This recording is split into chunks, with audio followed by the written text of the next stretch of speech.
I'm assuming roll call is easy. Yes, so for roll call, Pam Reese for Kevin McCarthy. Here. Sheila Martin. Here. Hadley Welsh for Matt Lane. Present. Lizzie Johnston. Here. And Stephanie Barish. Present. All members of the governing body are present and we have a quorum. Thank you very much. I understand we have a public comment. Do you want to invite that person to speak? We have Art Rodriguez, who is, So I just asked for his ETA. Oh, you all okay if I speak on his behalf? He and I talked about it, it's up to you. I'm fine. Any objection? Yeah, I'm the superintendent of the DAC. Can you just identify? Yes, sure. My name is Shannon Tarkowski. I also go by Shay.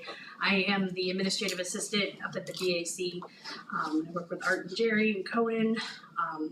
Essentially, Art wanted to be here today to kind of just touch base with you all and make sure that you're aware of the newest research that's coming out. Duke did a study recently. The Veterans Affairs also did studies about the risk and high rates of suicide among the veteran population. McLean County has had 0 veteran suicides. We want to keep that going. And as part of that, we wanted to just say like, hey, we're here. We do have someone coming over from the Vet Center in Peoria. He is a licensed psychologist. He provides counseling to combat veterans. Now, even if you're not going into a combat zone, you have gone through boot camp, you have gone through a lot of noise, a lot of trauma, a lot of waking up at weird hours, right? So all of these vets that are coming home that maybe didn't see active combat or more or whatever, they are still in need of counseling a lot of times. They're still having PTSD symptoms and a lot of like relational problems, right? When you come home and you've experienced a lot that your spouse or significant other hasn't. So we are interested in partnering, maybe getting funding, working with behavioral health to maybe bring on a LCSW, licensed clinical social worker, to be able to provide that kind of counseling service, maybe one day a week, just to have non-combat vets get that service here from somebody who does understand where they're coming from. So, thank you. And you can reach out to Art if you have any questions about what I said. Okay. Thank you very much. All right, moving on to approval of minutes. Thank you. Do I have a second? I'll second. Thank you. Any discussion? All in favor? Aye. Do you need to go through? Okay. no, motion passes. Thank you. All right, moving on to items for action. We have a recommendation from the CJCC. Go ahead. I'm just moving up so I can Okay. Afternoon. This proposal from the CJCC is to assist funding for Brightpoint, formerly known as Children's Home and Aid. It is to fund 2 programs that are crucial to the circuit court's operation. One of them, the Supervised Visitation and Exchange Center, which is operated out of Brightpoint State Street location, and the Children's Waiting Room, which is operated out of the Law and Justice Center on the 3rd floor. The first program is the larger of the 2 and has about 72% of the budget in terms of personnel. It is a program designed to allow parents to continue visitation when there's instances of domestic violence or threats of violence in both family court or through the criminal courts, and allow those persons to have both a safe place to exchange children or a supervised visitation center where the non-custodial parent can be ordered to come in and have direct observation during their visitation with the children. Brightpoint also offers counseling services for persons who are otherwise engaged in that program. It is crucial to the circuit court to keep this program because it is the only alternative to get a supervised visitation or a supervised exchange for persons who are, families who are in crisis. There is no other program in McLean County. And they have lost their funding through the federal government, through their granting agency. The second program is the Children's Waiting Room, which is operated on the third floor of the Law and Justice Center. We've operated it approximately 20 years now or so, maybe 21 years. And it is a program solely for people who come in who have business in the Law and Justice Center and have no daycare alternatives or no alternatives to have someone watch their child. Who may otherwise have an appointment with their public defender, with court services or probation, or are appearing in court during the day. It is not a daycare necessarily. They do not feed the children. They have to be, the parents have to bring in the supplies that may be consumed during their visit. But it is a safe, clean space away from the courtroom, away from waiting with the other adult persons who may be present, and sitting through court proceedings where otherwise the child's not involved. It operates during the business hours, Monday through Friday, closed for lunch. Again, this is a program that is solely in operation. Brightpoint's the sole operator of this program for McLean County and have been for the last 21 years. A program similar to this is in operation in several of the larger counties around Cook County and in Cook County itself, but it's not in operation in a number of counties outside of McLean County. And it is one that, again, provides a safe and safe environment for children who are not involved otherwise in these court proceedings, and prevents them from having to experience the trauma of watching their parents essentially have I don't know how to put it best politely, have a negative court experience in the courtroom where they may be responding to each other in inappropriate fashion. So it also prevents the children from witnessing parents who may otherwise go into custody during a court proceeding, the non-custodial parent going into custody. So I'll leave it at that. You have my letter of December 9th and Brightpoint's scope of work statement.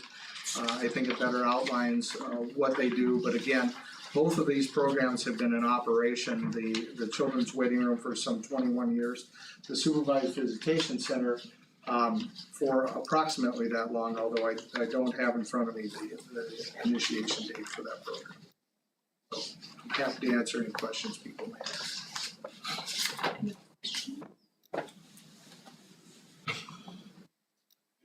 Sure. Who runs the other programs in the other counties that you mentioned? Is it run by the public sector or is it run by private organizations or nonprofits? They are outside of Cook County. They are operated by the private sector. And what about Cook County? In Cook County, it's one of their court operations. So has that been discussed here? I'm a big fan of this program. I'm just wondering if, when you use the words that it is, essential to the circuit court conducting its duties. We have not discussed it for quite some time. When we had the initial development of the program, particularly the Children's Waiting Room, the county did not want to accept the liability to watch the children. And we have not revisited that since. As for the Supervised Visitation Center, it's operated mostly later in the afternoon after business hours and on most Saturdays. And the county has not also chose to operate a program that can accommodate those hours. But again, we have not revisited those decisions in a generation. Of course, working outside of regular business hours is something that's common to much of the public sector and private sector as well. But and then my next questions, I suppose, are for the county. while I love this program, it doesn't seem to align specifically with the language in the intergovernmental agreement for which, we are representing the town of Normal and the city of Bloomington. Again, being educated that our votes are advisory only anyway, I just wanted to put that out there and ask if there has been, a legal opinion provided to you or something that would indicate and connect the dots that this particular proposed funding is consistent in a linear fashion, not just tangential to the IGA. Broadly, I think you're right that there's not, when I look at, it's not explicitly in the strategic priorities, but this would be a request from CJCC and not BHC, and so I think it would apply more broadly to the larger mental health action plan than those strategic priorities specifically.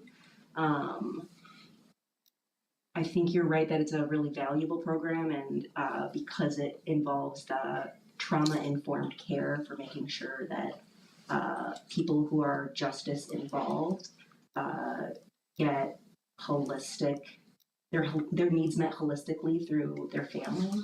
I could see a connection there. But you're correct that it is not something that's specific to the strategic priorities. So I do think that some of this is about preventing trauma, is really the course. From a legal perspective, I don't think we're gonna get a legal opinion as to whether this fits or not, because this is a political choice. As the bodies, is this something that we feel fits the agreement or not? And so from that perspective, it's really up to you two, as the funding partners, to say whether you feel like this fits or not.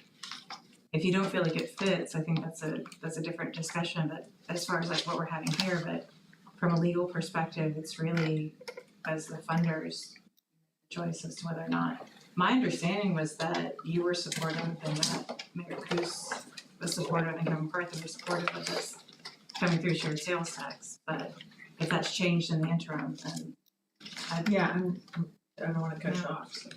Yeah. I am, Go ahead. I was just saying, I'm unaware of them declaring support for this. I think when we looked at the language of the intergovernmental agreement, we thought, again, this is a great program. I think it's a very important program. We just thought the funding source didn't fit the program in terms of the language of the agreement. And I suppose, maybe it's semantics, but I don't see my role as one of making a political choice, and we have a rubric in the IGA that we follow in order to make decisions. I'm very supportive of this program, but connecting that to the framework that we're asked to use to make our funding decisions is another matter. That said, the decision rights ultimately rest with the county. So if the county chooses, that's clear from the minutes of our last meeting and from the decisions that we've, discussed previously when we were advised our decisions here in this meeting are advisory. Certainly whatever the county decides, that is your opportunity. And I would repeat that at the last meeting, it was also said that the county board had agreed that whatever this body recommends is what the county board will approve. And so I believe that's what I heard. that was the ordinance that was passed. So that does move this from purely advisory to decision making. I guess when I think about this program, and I am not legal, I am a professional, I do see a adjacent role in terms of public safety and behavioral health. We are talking about the safety of children, the safety of families. We're talking about ensuring that family conflict doesn't import additional trauma on kids.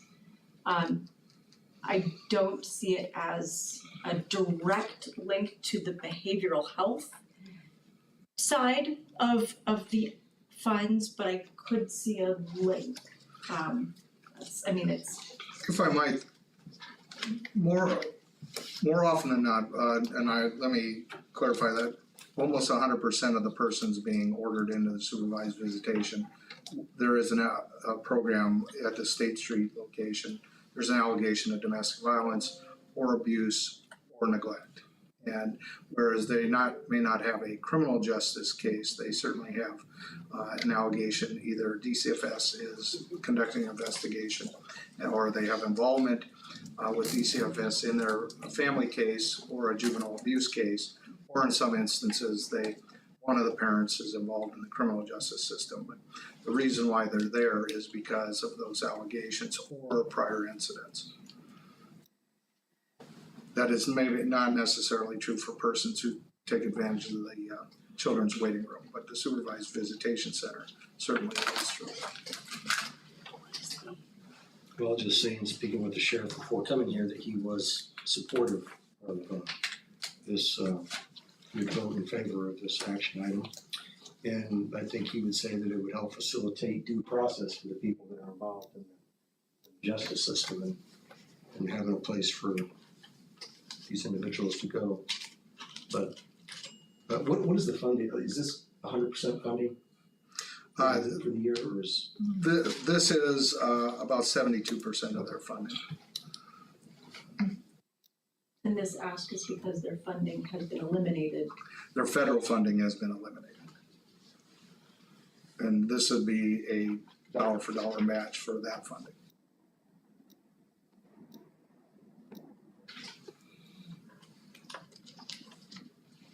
So I think ultimately it comes down to the determination of if we feel like it falls within the IGA or not. Well, I suppose, I'm very interested to hear your thoughts on it, and just as we've had with the prior meetings, again, recognizing that, the town and the city here, represent a minority on this body. I mean, the decision really would rest with the majority. I mean, at present with what's provided, again, I wholeheartedly agree, and, Bright Point, formerly Children's Home and Aid, is an amazing organization. But linearly connecting this to the intergovernmental agreement that we are representing as the decision criteria, I've heard the word adjacent, I use the word tangential. It's related, but it is not directly in alignment with my understanding of the intergovernmental agreement. So those are my views, but I'm very interested in listening to others. I'll jump in. In my notes, having, again, kind of coming into this very, very new, but looking quickly at the package, the last couple days in terms of the proposal and looking at the intergovernmental agreement, I'm gonna paraphrase, but my understanding was there's different categories of the IGA. That funding is consistent with behavioral health action plan, and you are the expert in that, so again, I've heard the same things at the table. And then again, in terms of the link to criminal justice, I think the intergovernmental agreement talks about it really needs to expand it in Expanded and renovated detention facility operations Yes, you got for behavioral health services. So again, nothing about the value of the program, it's just the funding source that's being proposed to pay for it. And I think that's representing the town's opinion that we have concerns about this being the right funding source for the program. Well, and I think the word you used was crucial, because I wrote it down, crucial to the circuit court. And, it kind of raises the issue, should this be a service provided? That would be, again, up to the county to make that decision. I find it interesting that you keep saying that when it's really the FAC's decision to make. So you keep pushing back as if it's our decision to make. No, I'm talking about if you would like to hire someone to insource this work, right?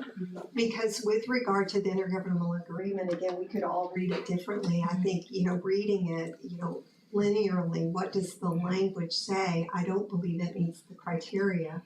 However, again, I'm one vote of several here, so that's not gonna make the determination. I was talking about, like, if Cook County provides this service as a government organization, perhaps that's something to consider, because I understand this program is incredibly valuable and very meaningful. Well, the price point for entry into establishing program is gonna be considerably higher than the $150,000 provided here. We don't have a facility to have a supervised visitation center at, so that would have to be created. And then staffing, again, most of the staffing hours be outside the normal business hours the county maintains, but not outside of course, hours that could be maintained.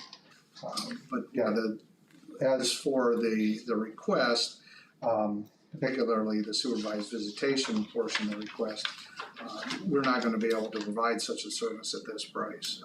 It'll probably be, 2 or 3 times this price in order, and then the question is where and will the facility be? Because there is not sufficient space in the Law and Justice Center to provide it. And so it would require opening another building, such as the health department or the government center for such a service. So again, the 28% that's in the Law and Justice Center, that's a separate situation. That's a separate program that operates only during the business hours that building's open.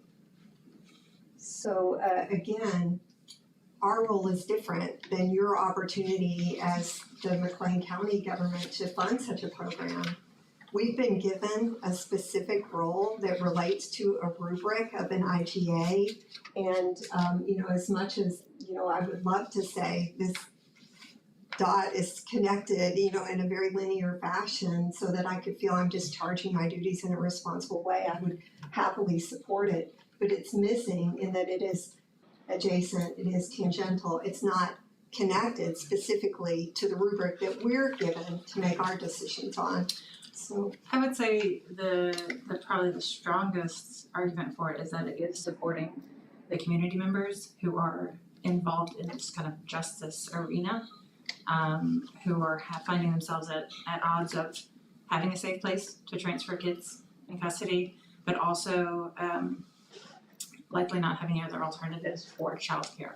It's probably not people's first choices, but as kind of the last resort, having a space to bring their child so that the child does not have to be in and witness things that are happening in the courtroom. So from that perspective, and that's where it becomes, it is kind of just determining, does this fit the mandate or not? But it is about supporting community members who are in a difficult situation that are justice involved. And so I completely understand that. Mhm. It's different than the terms of the IGA. that is the choice that you get to make. Yeah, well, So I don't relish the choice that we're faced with here because again, I'm very supportive of this program.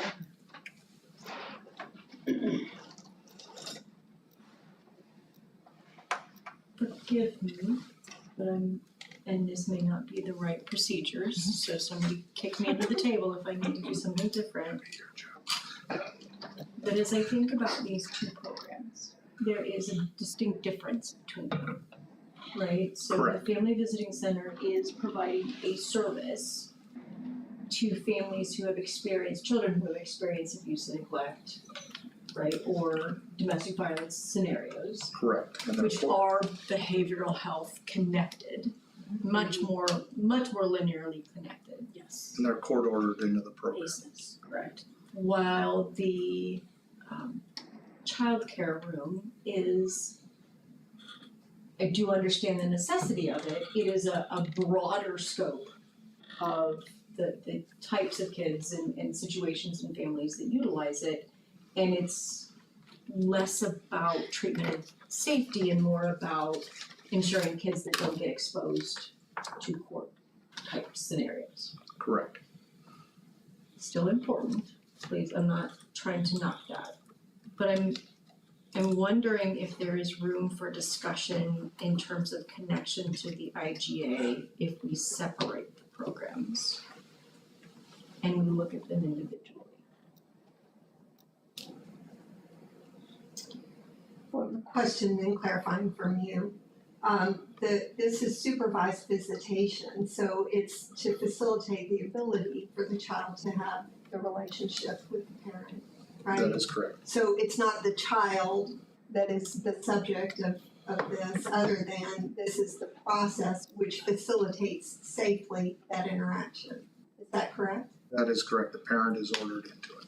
Right, the parent The is ordered in. non-custodial parent is. Right, and who provides the supervision? Are these licensed practitioners, or who is it Yes. that is there on premises? Usually licensed clinical social worker. I can't speak to their overall supervisor, but the people doing the direct supervision are licensed clinical social workers.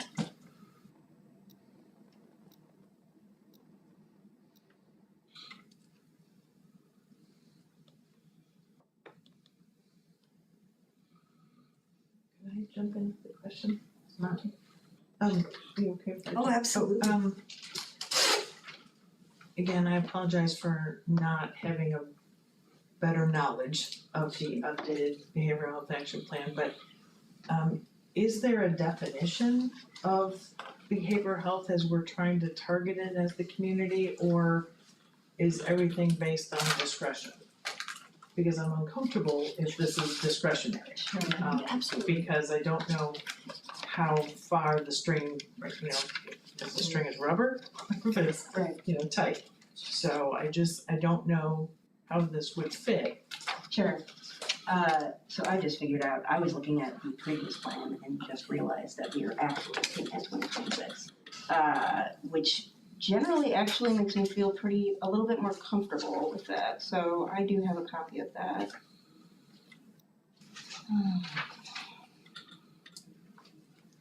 Identifying and sustaining the funding of programs that are responsive to the distinct needs of the following age groups, 0 to 17, 18 through 25, and 26 and older, could be something that would apply to this.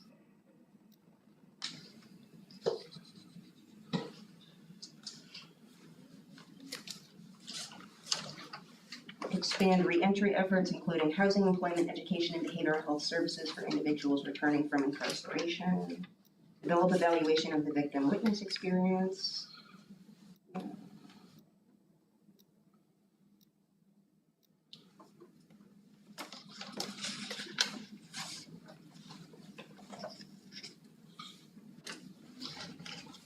So you're looking at specific recommendations. I believe the question was more of what is the definition of behavioral? Oh, I'm sorry, yes.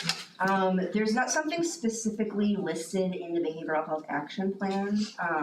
We did move from mental health to behavioral health action plan broadly to make sure that there's a broad inclusion of substance use included into mental health, because you could because there can be co-occurring diagnoses, they're often, of course, very, very often co-occurring, but we wanted to make sure to include that. The behavioral health action plan guiding principles, I would say, solidly connect with where this recommendation comes from, that we are prioritizing inclusion and recovery-oriented care by meeting people where they're at in their communities and journeys, identities, recognizing that behavioral health is a part of a larger system of care, and understanding things like housing, employment, education, culture, food access, transportation all affect behavioral health outcomes. Supporting efforts that address these broader and social structural influences of health.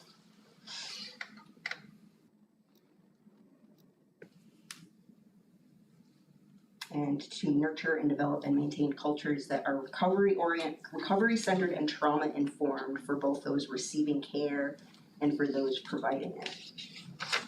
Would be some of the specific sections of the behavioral health action plan that might apply to this specific request. what I think I'm hearing you say in that is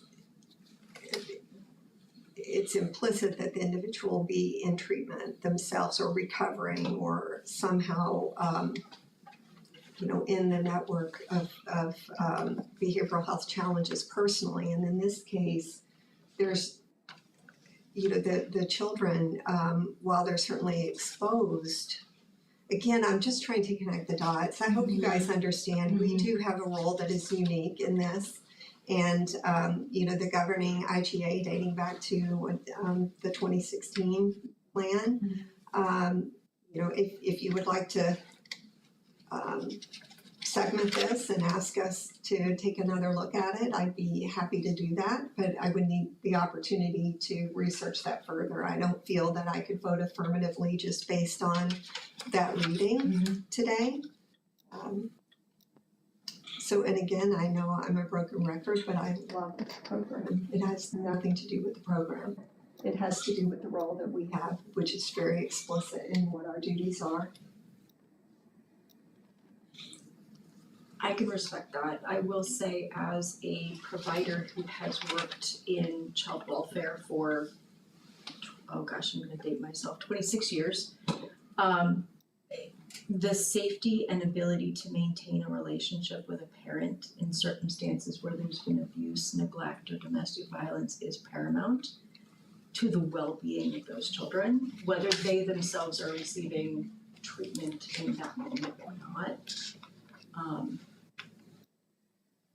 I understand where you're coming from in terms of not really feeling like you're seeing a direct link, but as someone who has worked in that space, it is absolutely very closely tied to their own well-being and behavioral health.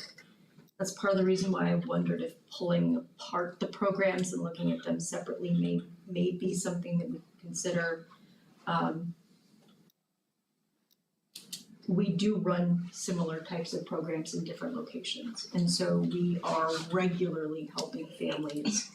And I can't speak to Brightpoint's program, I'm not a part of Brightpoint, but I can speak to the fact that it does take trained staff who are not only aware of working with the children and their own trauma reactions and helping them manage their anxiety and being present. It also takes the skill of working with the parents, helping the parents manage their frustrations, their own emotional sense, their capacity to be present for their children, and then the ability, which is even greater, to be aware of the dynamic as it's unfolding in front of you. And so I share that simply because I think that it's easy to think it's just an opportunity for parents to visit, but it does take far more intention, skill, training, and involvement, which to me is far more linked to behavioral health in that respect. I have no doubt that it's a very sensitive situation, no doubt whatsoever. So, I would also add, the program is required to make periodic reports to the court regarding supervised visitation. I say periodic because on some instances they're only once a week, and so they'll be reporting once a week, sometimes less than that. So it's the frequency of the visitation where the reporting is required.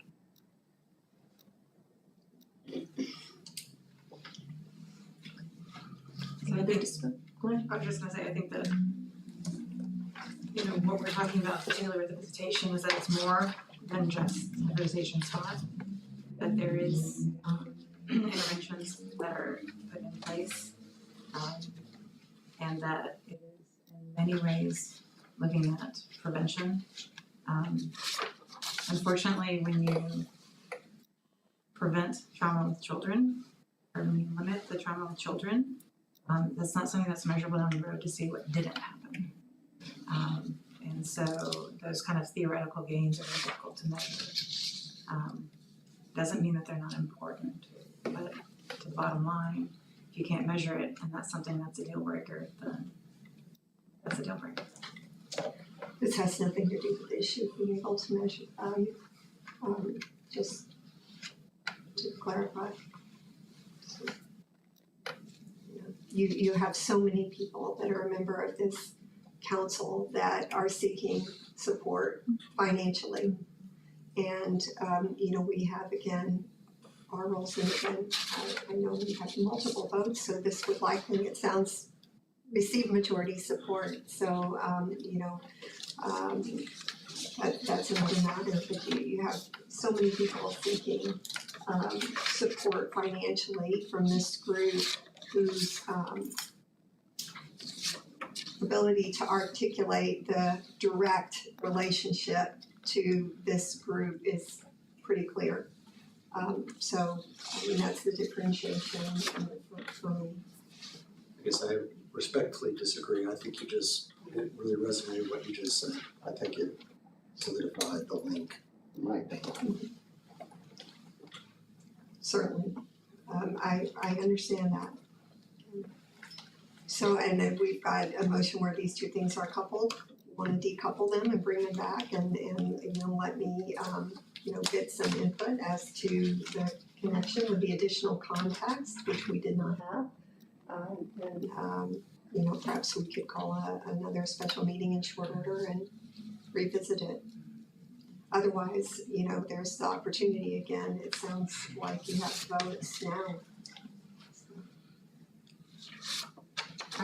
Thank you. I don't want to interrupt you. I appreciate the comments and the clarification of the behavioral health action plan. I feel like what I've been hearing at the table in terms of justification of how it links directly to the behavioral health action plan is not specifically what was in the proposal. I think we're using some discretion or expertise to read more into this than what I read as a non-behavioral health expert. So I guess I just want to share that. I think it makes me feel like we're using discretion to figure out how it fits into the plan. And I understand how you have to, because every program is unique. But I also am concerned about where the boundaries are, again, for lots of good programs and activities in the community.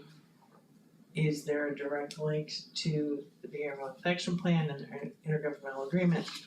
And if not, what can the community do to find a funding source that appropriately fits to fund these programs that are so valuable?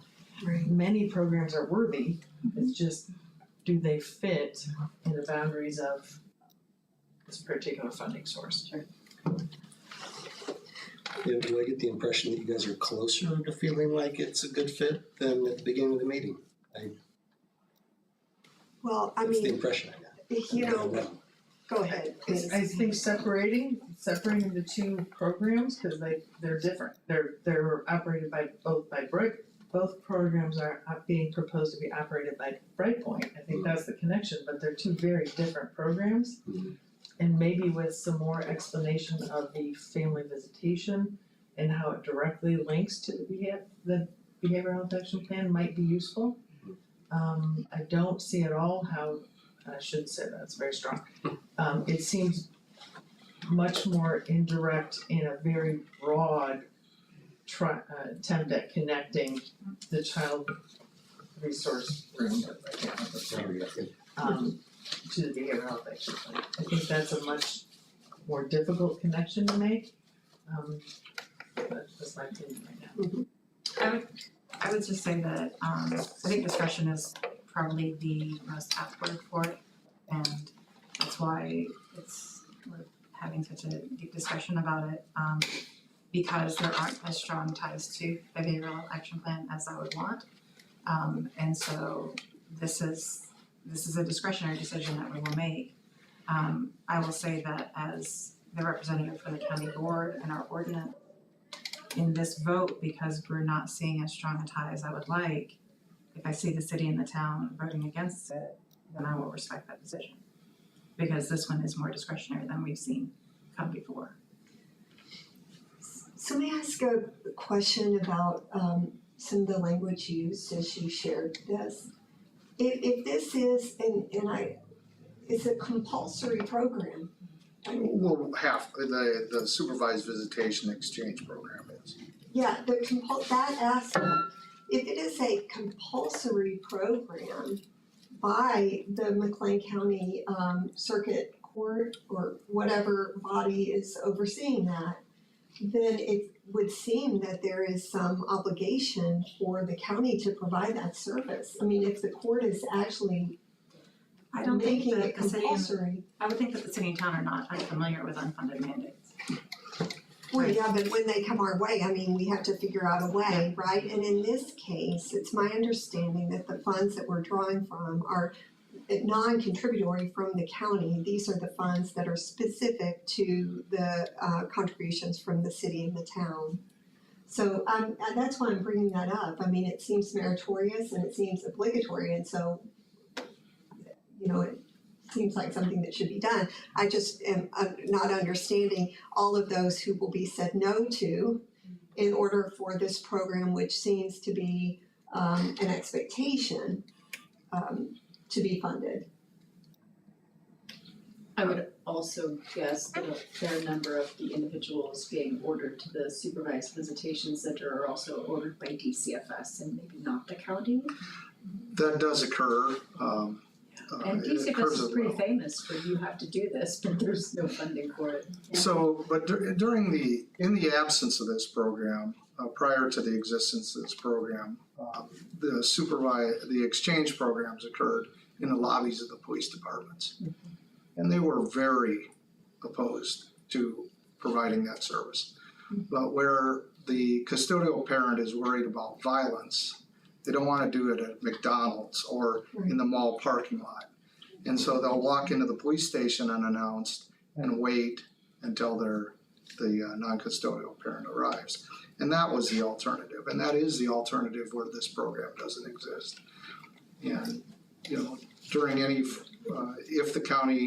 if this proposal isn't funded and alternative funding isn't available to Brightpoint, the county's gonna have to elect, or somebody's going to have to elect to create the program whole cloth and then determine where it's going to be and how it's going to operate. And if that doesn't occur, or during the interim time, the supervised exchanges will go back to the police department lobbies. And I'm certain that they will not be happy with that decision. And it's just a matter of fact, because people do not want to have confrontations where they can't have protection. And they are familiar with confrontations with ex-spouses or with persons they have a long-standing history of violence with. And children should not be present for those. But, well, they should not be, but they frequently are. I'm aware. So at this point in time, somebody's gonna have to help me please with. Is it worthwhile, I would say, is it worthwhile to even separate them, to consider them individually at this meeting? We do know that if the funding is not approved today, there is no remedy prior to the program being shut down after the end of the year. Because the notice of federal funding withdrawal that we were made aware of was too late in the budgeting. It was too late to change that and add it into the budget for next year. So my understanding is that we are sort of stuck. So is it enough to keep the doors open, even with whatever funding is already there? They're They actually lost their funding in October, and this is them keeping the doors open I see. until January. but they didn't come to us until well past that, so. And the funding, the federal funding that they lost was $150,000? Yes. Well, I can't say it was just limited to this program, these programs, But for these programs. but for these programs, it was $150,000.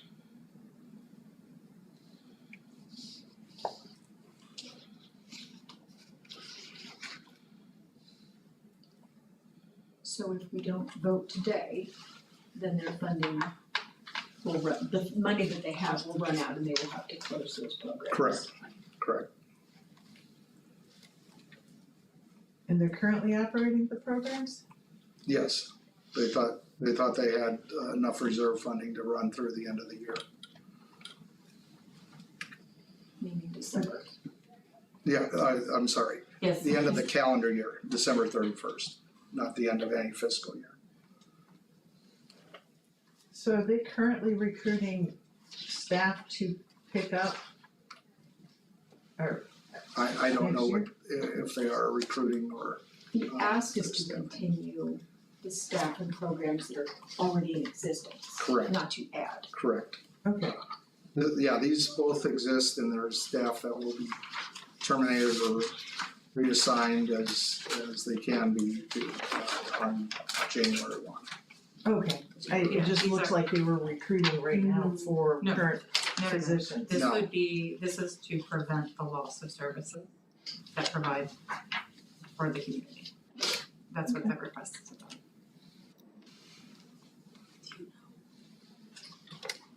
And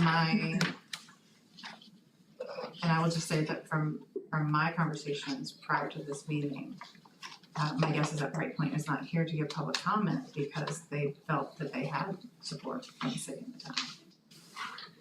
And so I'm not sure where that communication came from or why they felt that way, but that was communicated very clearly to me that they felt they had support for the programs. I think everyone has agreed it's a very valuable program and very important. I meant in this can't say that capacity. we've supported. But I would say in other this capacity, they felt like they had support that they would be getting support from the FAC. That's my understanding of it, but I'm not a behavioral health specialist or expert, but I feel there's a connection and there's a link. So, I mean, everybody has their own interpretation of what that is, I guess, without, there's gonna be discretion in how you look at it. But the sheriff made it clear he was supportive of this. And just look at all of the services that they outline, whether it's the Family Visitation Center or the TCR, I see a link.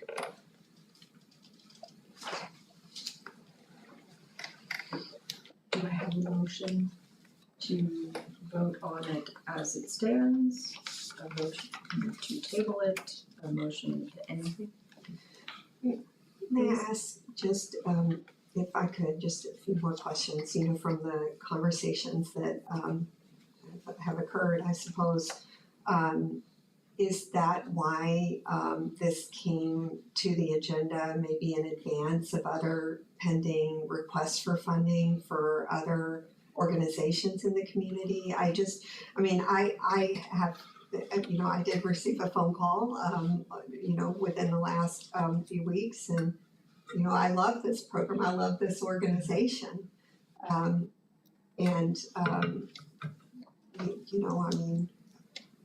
I can't recall the details of that conversation, but I'm sure it is not me saying, oh, yes, and the city sales tax fits linearly connected to that, and that wasn't part of the spirit of the conversation. I just said, this is not a city issue, this is a county issue, and I just suggested that the individual call, the county. So, just for context there, again, no question the value of this program. If we were gonna segment these things, I would need to understand a little bit more specifically about this connecting point beyond just the conversation around it, because the information we were provided was more focused on, just the things that would not have been consistent with the IGA. But I'm happy, again, I'll make myself available, within the next, 2 weeks or whatever, to take another look at it if we are going to separate it out. Does the county and those who put this on the agenda believe that the children's room qualifies for funding based on the intergovernmental agreement and the provisions that we have to use in our decision making? what I would say is that it targets a vulnerable population and it targets a particular service that makes it more like following attendance and following court requests more accessible, in a safe way. So that would, from the drop-in center, is that it is meant to be a safe environment, for vulnerable population. But they're very different. They're not actively providing behavioral health services, but they are to protect and to prevent trauma.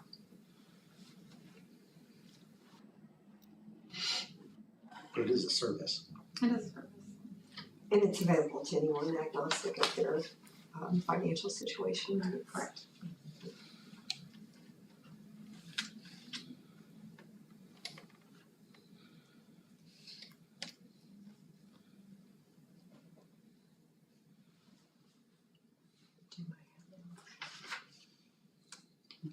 Well, again, I would come back to, are we in a position, is there any sense in even separating them to consider it? Where you feel more favorably towards one than the other. Otherwise, I would say that I am not traveling for the holidays, that I would be available. If we wanted to try to get this voted on before the new year. You would be around? I can be. If there was more information that was needed, that wasn't provided. Well, I'm interested to hear where the other voting members feel about the differences between these two distinctly different services.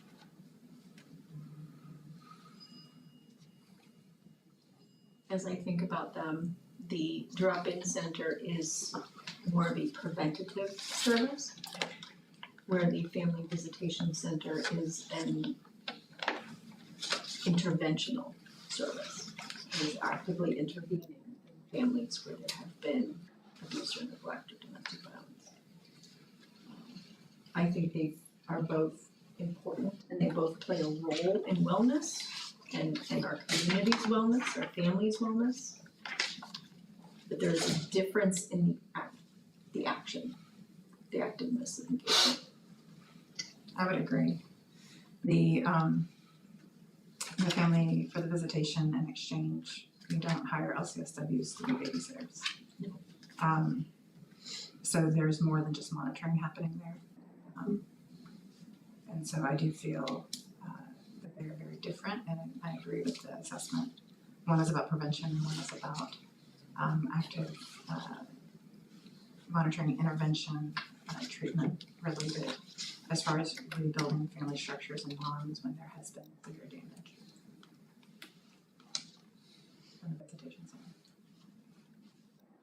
So the visitation center, just to clarify, something that was just said, are the children themselves victims of abuse, neglect, or domestic violence?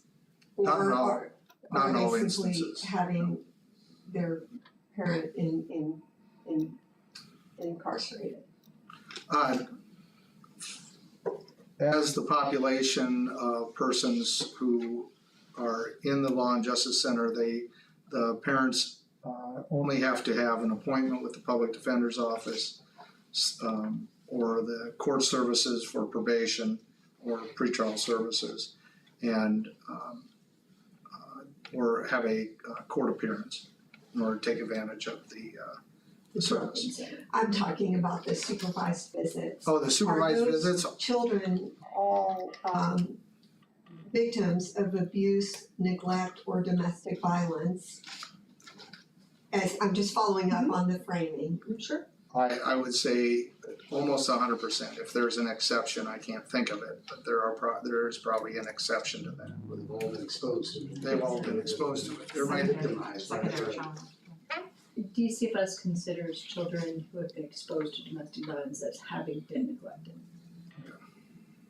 So they're only ordered in there because of one of 3 or 4 ways. One, their involvement in domestic violence, involvement in abuse or neglect case, an active DCFS investigation, or otherwise they've had a incident during a visitation and have an order of protection.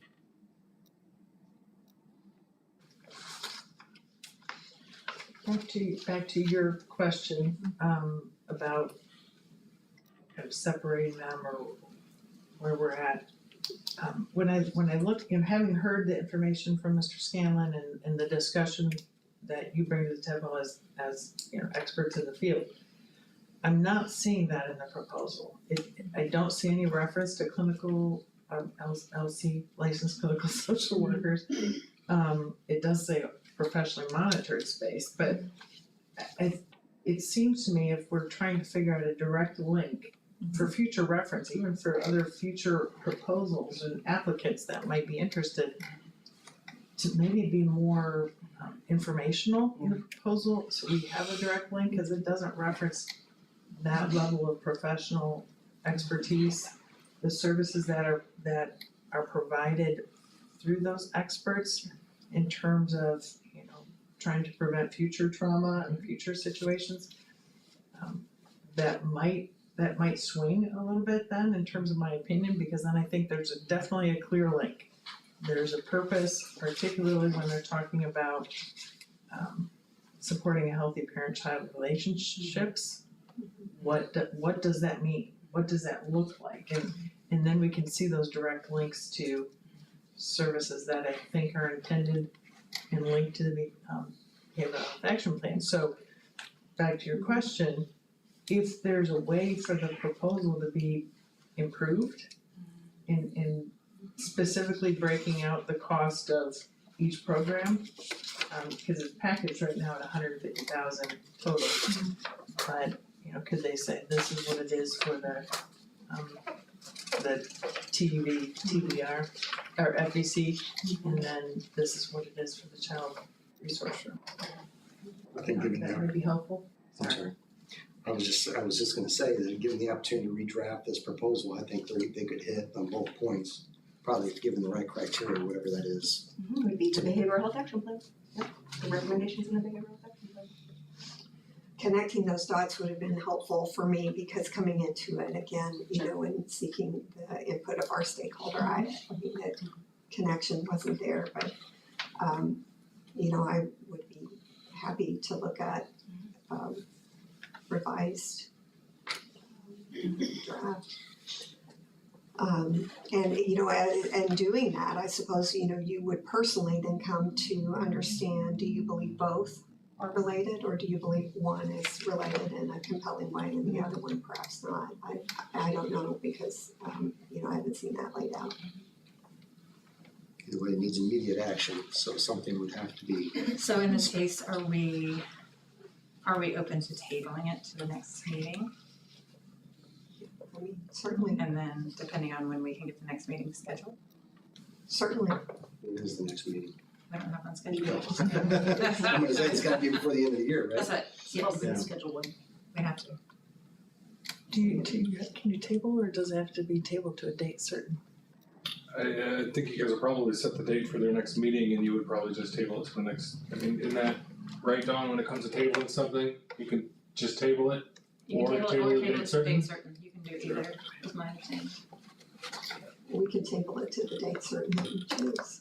But who chooses? I I don't know, I got that power, I am an equal member and I am not the chair. Yeah, we need a forum, so we could look into looking at it today, or that's something that I could help facilitate, finding a date that would have a forum and that we'd be able to meet all the own requirements of a space. I would also wanna make sure that we are giving Brightpoint time to respond to our ask. Correct. In terms of providing us with proposals that are separate, that are also tying to behavioral health action plan. Do I need a formal motion? We would. I mean, clearly, there's merit to both programs continuing. It's just an issue of, again, connecting this to what our obligations are. So, thank you. Can I get a formal? I'm happy to motion and to table this until we can get the information For the next meeting, specifically connects. to the next meeting. If you want me to say next meeting, does that put it too far out? Or do you want me to just say, that you all will come back to us when you have the information, because I think technically our next scheduled meeting isn't until August, yes. So, if we said table to the next meeting, I mean, that would miss the opportunity To be determined before the end of the year. Right, table to the next meeting to be scheduled before the end of the year. That is, table to a special meeting to be scheduled in the near future, something, whatever works for you. There's a motion, is there a second? Second. all in favor? Aye. Motion passes. Tabled. All right. The next item, thank you. The next item is for information. Marita? Yes, so we are going to, this meeting specifically was also requested so that we could provide you an update with the plan for the allocation of our 2026 community projects budget and a little bit of an update of our expected funding process. So I have Ashwini Gopali with me here today, who's my grants program manager, that we've together been working on this, and so she is going to walk you through what that looks like, and we do have a handout for you guys as well to kind of help visually follow along with what our recommendations are for 2026. Alright, thank you Marita, and thanks everyone. As Marita said, my name's Ashwini, I'm her grants program manager for behavioral health coordination. And Marita has been a great mentor as I've been coming on board, and the whole team has been wonderful. Just wanted to briefly introduce myself. I am from Central Illinois. I bring a lot of grants experience from my years in consulting in the public and private sectors both. And education-wise, I have an MBA from Wharton, University of Pennsylvania, and then a Master in Law from the University of Pennsylvania, Carey Law School. And then I also graduated from MIT undergrad. I studied electrical engineering and computer science, and I minored in economics, and I have a perfect, or 5.0 out of 5.0 GPA from there. I wanted to go through the narrative for what we went through to determine the allocation for the budgets. So started with sending out the request for information on November 6, 2025, and we asked for responses by December 1st. So we received 2 responses, one from the Center for Youth and Family Solutions. They focused on elderly care. The second one was from Home Sweet Home Ministries. They focused on housing shelter. Then we sent, to get more understanding of the crisis needs in the community, we sent a survey to the Behavioral Health Coordinating Council, or BHCC, on December 3rd. There are 27 email addresses on our list, of which maybe a few might be from behavioral health coordination, but basically we got 6 responses, about 1/3 to 1/4 response rate there. The areas that were ranked in order from the Behavioral Health Action Plan, the metrics that we connected there, were community engagement and outreach, service access and delivery, emergent needs, workforce support. So that brings me to our overall budget, which is $2.25 million. Of which for the 2026 core notice of funding opportunity, we plan on allocating 68.9% or $1.55 million. Of that $1.55 million, $1.125 million we recommend to allocate towards shelter and permanent housing. And then $425,000 of that to be other behavioral health action plan aligned priorities. So that's the total for the 1.55 million for the notice of funding opportunity, which would be, we plan to release in January of next year.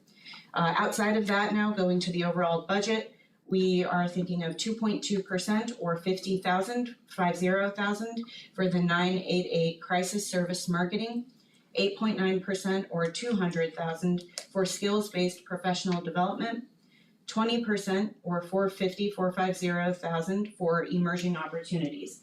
Emerging opportunities, we updated the policy slightly just to have more frequent emergent opportunities. So in March, June, and September. And some of the updates include for the unexpected funding losses, unduplicated in community, and then serving the population that would otherwise go unserved. Thank you very much. The other thing that I can add, just to clarify, this is coming out here instead of August because of course we've kind of been playing catch up since BHCC kind of got restructured, but what BHCC will be working on in the beginning part of this year would be clarifying what 2027's priorities should look like. So we would anticipate having this type of information prepared with the annual budget in when we meet again in August, just to clarify kind of what the future cycle should look like. So we should finally be kind of caught up to what that looks like. So where does the item 3 on our agenda today fit within the pie chart here? So the community project allocation from this, what was requested today was from the Law and Justice Center portion of the budget and not from the Behavioral Health Coordination portion of the budget. Okay, Because when we met in August, we approved those two different budgets were approved. So that was a budget amendment for the criminal justice section and was not included, this was not a budget, that was not a budget amendment for my department, which is what this pile is for. so to clarify then, as we reconnect and evaluate that, we are not connecting it to the behavioral health side of the intergovernmental agreement. We are connecting it to the criminal justice side of the intergovernmental agreement. Did I get that right? I believe that is correct. Does that align with what you know, Tommy? Yeah, I mean, it's one of those little column A and column B is how I would look at this particular proposal you guys are considering today. There's obviously the mental health, but it's more of a prevention side, which is what's been discussed. There's also the public safety side, which is a part of this fund as well, which is the criminal justice side. And I think preventing any potential, because as Mr. Scanlon had communicated previous to this existing, it was the trade-off of children were in police lobbies, those types of situations, because they want to avoid the violence in the community as a whole. So I think the proposal you guys have been talking is a little bit of column A and a little bit of column B, is how I would look at it. And none of the merits, again, I wanna state that again, none of the merits of this are in question. We have a different obligation, I as representing the city of Bloomington, it's a different obligation, it's to look at the IGA and connect the dots. And as I do that in the coming days, as we look at this new proposal, I'm looking at it specific to the criminal justice aspect of the IGA. Is that correct? I mean, that's what I heard. This is coming from CJCC, so this is part of the justice involved community. This is not, like the daycare center is not open to anybody who's got like a lunch date. Across the No, street I to take them totally off, get they that. can't come and use the drop-in center. And the CJCC does contribute to the creation of the behavioral health action plan. And I think you read for us the section of the intergovernmental agreement for the criminal justice coordinating Yes. council.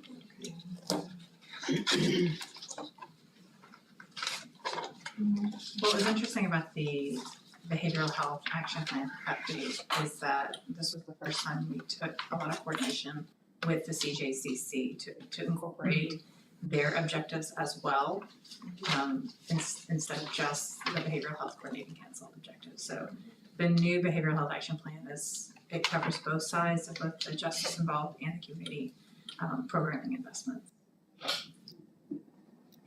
So the section of the intergovernmental agreement says that the pledge revenue can be used for, of course, the debt service related to expansion and renovation, county government criminal justice services related to expanded and renovated detention facility operations for behavioral health services. And then the last portion is community behavioral health initiatives, services, and programs consistent with the McLean County Behavioral Health Action Plan, including provisions for an electronic integrated case management system to be used by town and city public safety agencies. Thank you.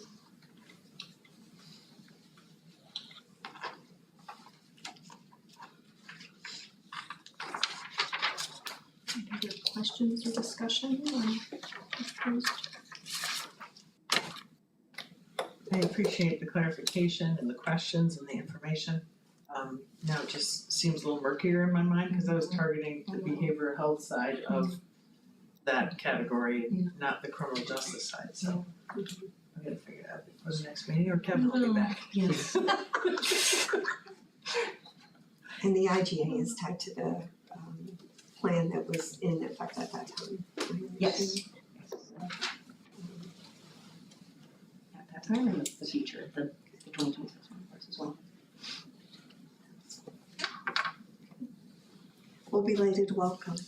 Thank you. Yes.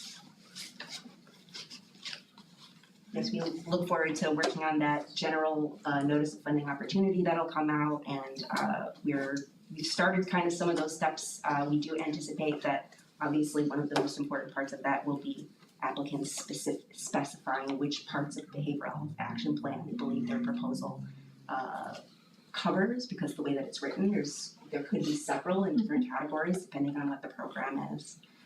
So we're looking forward to having it being a more open process to get some good innovative ideas from our community.